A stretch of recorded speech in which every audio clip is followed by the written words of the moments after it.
তো এই সেই বেগুনকোদর স্টেশন, যেই স্টেশন ভুতুড়ে স্টেশন না হয়েও ভুতুড়ে স্টেশন বলে সবার কাছে পরিচিতি পেয়ে গেছে। তো যেখানে থমকে যেত ট্রেনের চাকা, নামতো নিঝুম রাতের ঘোর। আর আজকে তোমাদের ওয়ান্ডার বিনু গা ছমছমে স্টেশন বেগুনকোদর। জিও কি দিলাম। চলো, তো দেখো আজকে আমি চলে এসেছি আমাদের ভারতের পশ্চিমবঙ্গ রাজ্যের পুরুলিয়া জেলার সেই বহু চর্চিত স্টেশন বেগুনকোদর স্টেশন। যে স্টেশনটা কিন্তু ভুতুড়ে বলে তকমা পেয়েছে। তবে সত্যি কি এখানে ভূত আছে? একদমই নয়, এখানে ভূত নেই। তবে এখানে কিন্তু সুন্দর প্রাকৃতিক দৃশ্য রয়েছে। ওই যে দূরে দেখা যাচ্ছে পাহাড়, আর পাহাড়ের এই দিকটাতেই রয়েছে এই বেগুনকোদর স্টেশন। এই বেগুনকোদর স্টেশন কিন্তু আমাদের দক্ষিণ পূর্ব রেলওয়ের রাঁচি ডিভিশনের ঝালদা আর কোটশিলা স্টেশনের ঠিক মাঝখানে অবস্থিত। আর এটা পুরুলিয়া থেকে মোটামুটি 40 কিলোমিটার দূরে, আর আমাদের কলকাতা থেকে মানে হাওড়া স্টেশন থেকে মোটামুটি 300 কিলোমিটার দূরে। আজকের এই ভিডিওতে পুরো বেগুনকোদর স্টেশনটাই কিন্তু আমি তোমাদেরকে ঘুরিয়ে দেখাবো। আর এই স্টেশনের অরিজিনাল ঘটনা, মানে সত্যিই কি এখানে ভূত আছে না নেই, সেটাই আমি তোমাদের কাছে তুলে ধরবো, মানে একদম প্রপার রিভিউ দেবো। তো চলো পুরো স্টেশনটাই তোমাদেরকে দেখাই। 1962 সালে সাঁওতাল সম্প্রদায়ের রানী লাছন কুমারীর ল্যান্ড ডোনেশনের পরেই এই স্টেশনটা এখানে তৈরি হয়। ঠিক আছে, তো প্রথম তো সব ঠিকঠাকই চলছিল। 1962 সালে চালু হয়। এবার মেন ঘটনা তারপরেই ঘটে। 1962 সালে চালু হওয়ার পরে 1967 সালে এখানে ভূত আছে, ভুতুড়ে স্টেশন এইসব ছড়িয়ে পড়ে পুরো মার্কেটে। অনেক আমাদের গণ্যমান্য ইউটিউবাররা এসেও এখানে ভিডিও করেছে যে এখানে ভূত রয়েছে, অনেক কিছু বলেছে, অনেক কিছু ছড়িয়েছে। তো আসল ব্যাপারটা হলো দেখো, যে মানুষগুলো ছড়িয়েছে যে বেগুনকোদর স্টেশনে ভূত রয়েছে, তারা এখানে যাতে অসামাজিক কার্যকলাপ করতে পারে, তো তার জন্য এখানে এরকম যে ছড়ায় যে এখানে ভূত রয়েছে। সন্ধ্যের পরে এখানে ভূত আসে। অনেকে নাকি এখানে এই লাইন দিয়ে মানে কোনো মহিলাকে দৌড়াতে দেখেছে সাদা শাড়ি পরে, বা এখানে যে স্টেশন মাস্টার ছিল তারপরে নাকি তারও অস্বাভাবিক মৃত্যু হয় কোয়ার্টারে, তিনি যে কোয়ার্টারে থাকতেন আর কি। তো এইসব ঘটনা ঘটে, এগুলো ছড়িয়ে দেয় যাতে মানে এখানে লোকাল মানুষ এইখানে না আর আসে, ভয় পায় আসতে। যেহেতু এখানে ভূত আছে ছড়িয়ে দিয়েছে, তো স্বাভাবিক এখানে ভয় পাবে আসতে। তো তার ফলে সেই মানুষগুলোর মানে সুবিধা হবে অসামাজিক কার্যকলাপ করার জন্য, সেই জন্য এরকম ছড়ানো যে এখানে ভূত রয়েছে, হ্যান রয়েছে, ত্যান রয়েছে। 1967 সালে স্টেশনটা বন্ধ হয়ে যাওয়ার পরে, স্বাভাবিক বন্ধ হবে না কেন, তোমাদের লজিকটা বোঝাই। মানে যখন মানুষই আসছে না এখানে, ট্রেন আসছে দাঁড়াচ্ছে কিন্তু কোনো মানুষ ওঠানামা করে না, ট্রেনে ওঠে না, কেউ টিকিট কাটে না, তো স্বাভাবিক রেলের তো ক্ষতি হচ্ছে না, রেল তো স্টেশনটা বন্ধ করে দেবে। তো 1967 সালে এই জন্য বন্ধ হয়েছিল, কোনো ভুতুড়ে কারণের জন্য বন্ধ হয়নি।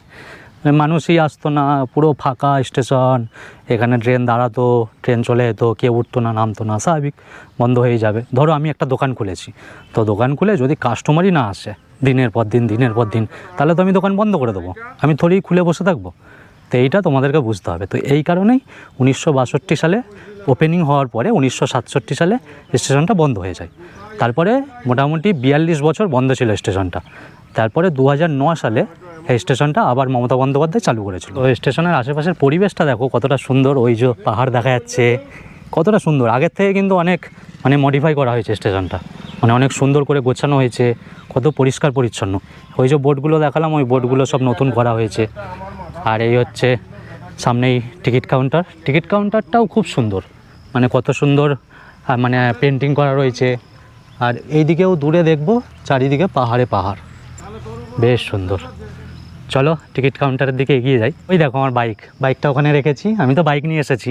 মানে একদম হাওড়া মানে আমাদের ডানকুনি থেকে এই জায়গাটা মোটামুটি 300 কিলোমিটার দূরে। আর তোমরা যদি এখানে আসতে চাও ট্রেনে করে, তাহলে কী করে আসবে তোমাদেরকে বলে দিই। তোমরা হচ্ছে হাওড়া থেকে পুরুলিয়ার আসলে বা ঝালদা স্টেশনে নামবে, ওখান থেকে টোটো ফোটো করে গাড়ি ফাড়ি ভাড়া করে এখানে আসতে হবে তোমাদের। নাহলে ঝালদা থেকে মিমু লোকালও চলে, পুরুলিয়া থেকে মিমু লোকাল চলে, ওই মিমু লোকাল ধরে তোমাদের আসতে হবে। আর নাহলে এরকম 2 চাকা 4 চাকায় আসলে বেশি সুবিধা। ঠিক আছে, আর এইখানে সবাই তো বলে মানে এখনও কিছু আমাদের মহান ইউটিউবার আছে, তো এখানে এসে এখনও ভিডিও করে যে এখানে নাকি ভূত রয়েছে। ঠিক আছে, আমি রিসেন্টলি দেখছিলাম। তবে আমি তোমাদেরকে বলি, এখানে সারাদিনে নেই করে 8 থেকে 10টা ট্রেন চলে, 4-5টা লোকাল ট্রেন দাঁড়ায়। তারপরে এক্ষুনি একটা ট্রেন গেল, আমি ভিডিও করেছিলাম, দেখালাম। আর তারপর মেল যায় এখান থেকে, লোকাল ট্রেন যায়, কত মানুষ এই যে যা আসা করছে দেখো। তাও নাকি বলে এখানে ভূত আছে। কোনো দিনই এখানে ভূত ছিল না, ভূত বলে এখানে কিচ্ছু নেই, সব ওই গল্প গুজব। কেউ কি দেখেছে ভূত? যেই ভিডিওগুলো তোমরা দেখেছো সোশ্যাল মিডিয়ায়, ওরকম অ্যাক্টিং আমিও করতে পারবো, ওরকম অ্যাক্টিং করে এখানে ভূত রয়েছে বলে দিতে পারবো। চলো আস্তে আস্তে এগিয়ে যাই, তোমাদের বুঝিয়ে বলে দিলাম ব্যাপারটা কি হয়েছিল, কি ঘটনা ঘটেছিল। আর এখানের প্রাকৃতিক দৃশ্য দেখে আমার মনটা ভরে যাচ্ছে।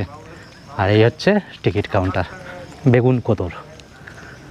চলো দেখাই তোমাদের টিকিট কাউন্টারটা, কত সুন্দর সব ছবি টবি আঁকা রয়েছে। এদিকে দেখো চাষবাস হচ্ছে, সব ধান লাগাচ্ছে এখন, ওই যে ধান লাগাচ্ছে এখন সবাই। আর এদিক থেকেও আসার রাস্তা রয়েছে। আগের বারে যখন এসেছিলাম তখন আমি ওদিক থেকেই এসেছিলাম, আর এইবারে আমি ওদিক থেকে আসলাম।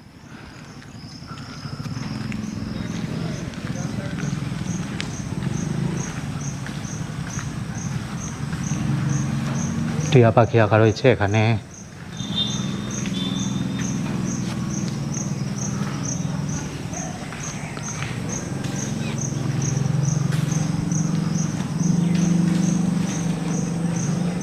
এদিকেও ছবি আঁকা রয়েছে, কত সুন্দর।